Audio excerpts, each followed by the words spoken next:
Well, are cow farts really destroying the earth, or is that an environmental talking point that doesn't really bear out? I wanted to talk to someone who actually works in the industry. So we invited Kacy Atkinson. She's a cattle rancher, and she makes it her mission to educate people about what she does, what other animal farmers do, and how she sort of takes the brunt of a lot of environmentalist messages. So, Kacy, thank you so much for joining me. Thank you so much for having me. Now, can you describe a little bit about your work and where you are in the country? Yeah, so I'm in Southeast Wyoming. We live on a very isolated, high elevation ranch that is literally 10 miles past nowhere. It's 85 miles to the nearest town, which would be where I went to high school. It's over 40 miles to the nearest paved road. And so our house sits right about 7,500 feet in the air, and we go a little bit lower on some spots and certainly much higher in others on our ranch. And so it's very mountainous, very arid, very rocky, kind of a harsh, hostile place to live, but that's what makes it perfect for running cattle. Okay, so I've heard you mention that one of the things your generation of farmers deals with that previous generations of farmers did not is social activism or having to sort of justify yourselves for social movements. So, can you expand on that? Yeah, so I think, we are all kind of worldwide, right? Conversations around climate and the environment are certainly a hot topic of conversation. And so one of the things that, we certainly have to do now is to try to explain the other side of the narrative. And provide a complete picture of how, just one, you can't take just a single aspect of cattle production, which are the methane emissions, and pull that out without understanding the implications to a full ecosystem or understanding the whole role that cattle play in that ecosystem and maintaining rangelands and mitigating drought and reducing wildfire danger, along with, most importantly, providing an incredibly important food source for people across the world. And so, being engaged in that conversation, being very transparent about what we do so that people become comfortable and familiar with what we are doing. We know that, at least in the United States, people are multiple generations removed away from the farmer ranch. And so they don't really have anyone in this industry anymore that they can ask those questions to. And so it's kind of our responsibility to step up and put ourselves out there so that people hopefully can find us and connect with us and have those conversations. It seems like people take it so viscerally, like absolutely eating meat is destroying the planet. And that is, if you say anything about that, against that, it's just, you're dead to me. But can you talk about this cycle of ruminant animals and methane emissions and the cycle of things, some things that I've seen you do on your Instagram? Maybe you can tell our audience too. Absolutely. So it's important to understand, cattle are not the only ruminant animals that exist. Things like moose, deer, elk, even giraffes are ruminant animals, and they play a critical role in the ecosystem, and they've existed, right, for centuries, for thousands upon thousands of years. Ruminants have been a part of our ecosystem for good reason, because they are the only animals that are capable of eating and digesting grasses and forages that have a high, what we call cellulose content, because that's something that you and I or other monogastric stomached animals could not ever break down and utilize. And so the thing about plants, right, they're our number one fighter for reducing carbon in the atmosphere. But in order for plants to do their job properly and to really thrive and maximize the amount of carbon dioxide they're going to pull out of the air, they need someone to graze them, right? They need someone to come along and to help them thrive and grow through proper grazing management. And so that's what ruminants do. They're the only ones that can.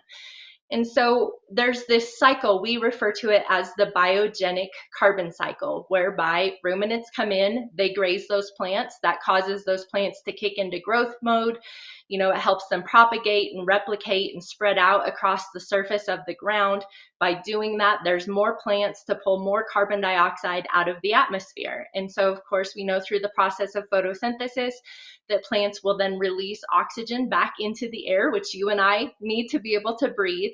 and then they send the carbon component down through their roots into the soil where it can be stored, and it can't do any harm. And so again, it's just this continuous cycle that has existed probably as long as plants and animals have existed.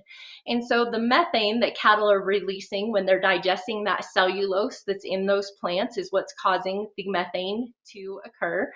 They're belching it out into the atmosphere. It's this whole cycle. It's this constant recycling of essentially the same product. Methane will break down in 9 to 12 years in the atmosphere, where the plants can then have access to it again. And so the methane emissions that cattle or any ruminant animals are getting, it's not anything new, right? It has existed as long as plants and animals have existed.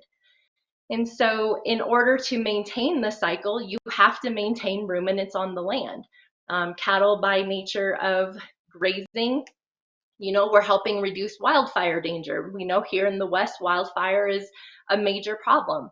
We're helping to mitigate against drought, because the more plants you have, the more carbon that is stored in the soil, the more water that soil can retain, which helps mitigate against drought, which is incredibly important.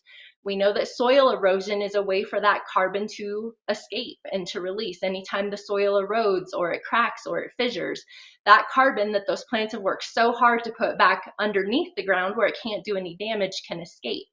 So through proper grazing management and my cattle walking across the surface of the earth, they're keeping that soil compacted and keeping it from cracking and keeping it from eroding so that we can trap the carbon where we want it to be. In fact, there was a study done by the University of Florida that found between 10 and 30% of the world's carbon storage actually is located underneath the feet of US cattle. Oh, wow. And so, where do humans come in then? Do we have to eat the cattle in order to keep this cycle going? I guess would, a counter argument be, well, then we should leave them to do it. Um, you know, how would you respond to I that? mean, the reality is cattle are domestic animals, right? They need a caretaker. They need someone to take care of them. And so in order for me to be able to afford to do that, they have to have a way to generate money, right? Cattle really only exist because they are a nutritious, healthy food source that is one day going to provide beef to people. If they didn't do that, then I wouldn't be in business and I wouldn't have the capability of running them. And because cattle are domestic compared to something like a giraffe or an elk, right? I can control how they graze to make sure that I'm doing that properly, to make sure that I'm maximizing the impact that they can have. Whereas, wild animals are just going to do willy-nilly whatever they want. They may graze something and they may not. And so I think cattle play a vital role nutritionally. We know that, you know, the protein that comes from animals and the protein that comes from plants, they're very different. Animal protein provides some amino acids which are essential to us as human beings and our health and well-being that simply don't exist in plant proteins. We know that there are things like vitamin B12 that exist in animal source proteins that don't exist at all in plant proteins. And so, the way that we are created and the way that our body breaks down and metabolizes protein and is able to access those nutrients comes much easier to us from animal source proteins than it does plant source proteins. And so, they are a vital role in our food supply, and that's why we are raising them. We can kind of pull double duty. We're able to take care of our land properly because of utilizing them. They're able to take food sources that are inaccessible to you and I on land that would have no other purpose. You can't grow crops where I live, right? I have a 28-day growing season at 7,500 feet in the air. I spend about 10 months of the year in winter.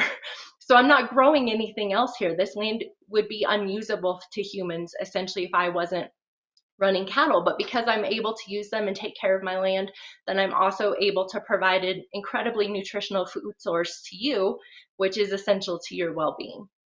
Now, I wonder, because you know a lot of people who are farmers, um, some of the data seems to show that plant-based products contribute to deforestation because you have to grow more to produce something that's based on seed oils, like a meatless burger. Now, during the pandemic, those meatless burgers were kind of all the rage during lockdown. And now there's evidence that shows that Wall Street bets on those non-meat burgers have not panned out, and those companies are really hurting for market share. So what do you think of these sort of seed oil based meatless products? And is it true that they seem to require more farmland? And do you think that people are understanding that? So I asked you about 8 questions all at once. Maybe you can just respond to what you think of the meatless industry and how that relates to farming. So I'm certainly not an expert on, how much land they require. What I do know that we saw in the United States was the meatless options were the last things left in the meat case. During the pandemic, everybody was eating the real products. Every food source has an environmental footprint, period, right? Yes. There's an environmental impact to everything that we eat, whether it's plant or whether it's animal. What I do know is here in the United States, we are losing hundreds of acres of some of our best quality crop ground every single day as urban expansion occurs. They're building housing developments, they're putting up schools and parking lots and, shopping structures. And that's land we will never get back in production. Land is a finite resource. And so, we can't make more of it. So, where's all of this additional food going to come from? Because to even come close to replacing the nutrition that we would need to replace by eliminating animal source proteins, how would we ever begin to grow enough additional crops without the land being available to do that? And I think that's something that I constantly ask that no one has an answer for, because the reality is I don't think that you can. We simply do not have the land available. And if we're talking about climate, the only three things that can impact our climate in a positive way are forests, plants, essentially grasslands and rangelands, and the ocean. Yeah. And Oh, so, if you're going to cut down a forest, you're going to contribute to climate problems. If you are not keeping your rangelands and grasslands healthy through proper grazing management, you are going to contribute to climate problems. And, the ocean is what the ocean is. But I think, these are pieces of the conversation that people aren't having honestly, and certainly aren't being had by, I don't think, politicians and the people who are making these decisions without considering the consequences of them. yes. Okay. So I didn't realize that. I guess, during the pandemic, it seemed like a lot of articles were about like the popularity and sexiness of these seed oil based meatless products. So it's interesting you say that a lot of them were sort of left in the supermarket, and I didn't notice because I don't want to eat those because seed oils are inflammatory. So I don't feed that to my family. Um, Now, I heard you address also the meat industry's trade with China, and I thought it was fascinating something you've said about how Americans eat so much ground beef, which kind of made me giggle, and how you have to do overseas trade in order to run your business. Can you explain that? Yeah, so, if I'm producing a product, right, one animal is producing everything from super high quality ribeyes and T-bones and, fillets and all of those delicious steaks, and then all the way down to ground beef. Well, if you walk into the grocery store, one is selling for $20 a pound and one is selling for $6 a pound. And so if we look at how Americans eat, on a given year, usually the minimum is 60%, but on some years it can even reach as high as 80% of what they consume is in ground beef, which is one of the least expensive products that we sell. And so if I look at how, value is determined in my animals, I need to maximize that value to stay in business, because inflation is not only hitting our customer, it's hitting us as well. Everything that I have to buy to be able to properly take care of my animals is costing me more. So I need to be able to get as many dollars for that animal as I can. And if we were to go into raising ground beef, one, we wouldn't need our feed yard system anymore, which is one of the major drivers to allowing us to have uh, a green or an environmental footprint of we're only contributing 2% to America's greenhouse gas emissions. Just a mere 2% is all my cattle are producing. Well, if I take them out of the feed yard because I don't need such a high fat content on them because I'm no longer producing steak, right? They have to live longer out on grass. And as I've already said, eating the grass and digesting that cellulose is what's creating the methane emissions. So our environmental footprint would go up, which we certainly don't want, because our cattle cannot produce the lean ground beef that people want. And so, we just don't have enough older cattle in our system that, we're culling out of our herds or whatever to meet that demand with our young cattle who are producing high quality beef. And so for me, I need to look at the countries that are going to eat that high quality product I'm producing, which are typically the Asian countries, Korea, Taiwan, Hong Kong, Singapore, places like that really love our product. And they are places that eat a lot of steak. And so for me to maintain the value of my animal, I need to have those trade relationships. I need to be sending the product that Americans aren't going to consume to those places so that I can maintain the value of my animal and stay in business. I know here on the ranch, we raise mama cows, which means we're step one of essentially four in producing beef. But every time I sell a calf off of my ranch to go on to step two, about $100 of their value is derived from their future import or export value. Sorry, export value. Wow. And so if those exports went away, immediately my animals just to me become about $100 less valuable. And that would be a significant loss across the number that we sell, right? That's thousands and thousands of dollars that we would immediately lose. And that would be the difference between us staying in business or having to sell out. That's so interesting, right? Because you don't think about the fact that American ranchers make such delicious steak, and so much of it leaves our shores. I found that fascinating, and I didn't know. Let's see, what else did I want to ask you about? Oh, you mentioned that you don't set the price of your cattle, so you don't even know what your profit will be at the end of the year. Do the export? First of all, why is that the case? And the meat that you export, are you able to set a higher price for at least that?